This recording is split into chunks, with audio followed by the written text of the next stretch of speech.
ইরামনি তোর কপালে দুঃখ আছে, ঠিক আছে? ও যাই লিখুক, তুই হচ্ছিস যে পক্ষের হয়ে কথা বলতেছিস, সে পক্ষকে আমি নিজের হাতে তুলেছি। ওকে, সো আমাকে এসব কথা বলিস না। থাপড়ায় গাল লাল করে দেবো, থাপড়ায় গাল লাল করে দেবো। ফালতু কমেন্ট করলে আমার এখানে সাহস থাকলে সামনে আসিস। আমি সামনে কথা বলি না তাই? একটা লিমিট আছে সবসময়। আমি তো কিছু বলি না, কিন্তু এই লাইভে এসে কি শুরু করছে ফালতু? রাস্তার থেকে উঠে আল্লাহ আছে, সো আল্লাহ আছে। হ্যাঁ, যে আমি কোনো কিছু না করবো, আমার উপর যে অপবাদ গুলো আসে, আল্লাহ আছে।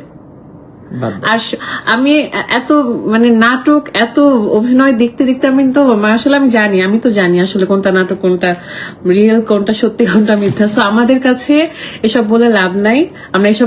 আমরা এসব ভাবিও না। তুই যে কমেন্টটা করছিস ইরামনি, এই জন্য চোখে পড়লো জন্য এভাবে রিপ্লাইটা করলাম, ঠিক আছে?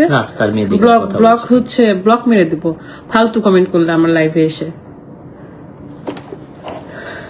এই বিথি মানুষের এক সুতা পরিমাণ হচ্ছে মেরে খায়ও নি, আর মেরে খাবেও না, কারোর কোনোদিন ক্ষতি করে নাই, বরং দিয়ে দিছে সব। এই বিথি আর এরকম না, ফালতু সব পাবলিক আইসে আমার হচ্ছে লাইভে কমেন্ট করতে। বেশি মাথায় উঠছে কিছু বলি না দেখে।